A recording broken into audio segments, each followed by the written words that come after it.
کیا جمعہ کے دن غسل کرنا ضروری ہے؟ پہلے تھا، اب نہیں رہا۔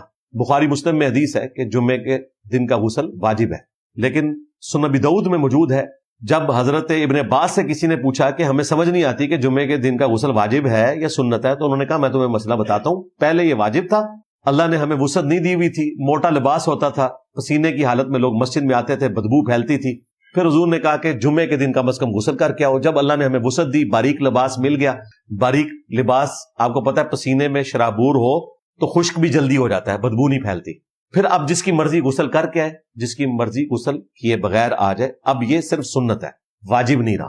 اس حدیث سے ان لوگوں کے منہ کے اوپر بھی ہم نے سیاہی مل دی جو ہمیں بخاری اور مسلم کا مقلد کہتے ہیں۔ اگر ہم بخاری مسلم کے مقلد ہوتے تو صرف اسی حدیث پہ رک جاتے اور جمعے کے دن کے غسل کو واجب کہتے۔ ہم ابو داؤد سے حدیث لا کے یہ بتا رہے ہیں کہ وہ حدیث منسوخ ہے جو بخاری مسلم میں ہے کہ جمعے کے دن کا غسل واجب ہے۔ لوزامو، البتہ صحیح مسلم میں ایک حدیث ہے کہ ہر مسلمان پہ ہفتے میں ایک دن غسل کرنا ضروری ہے۔ اس حدیث کی اہمیت اپنی جگہ موجود ہے، اتنا کوئی رہ نہ جائے کہ وہ ہفتے میں ایک دن بھی غسل نہ کرے۔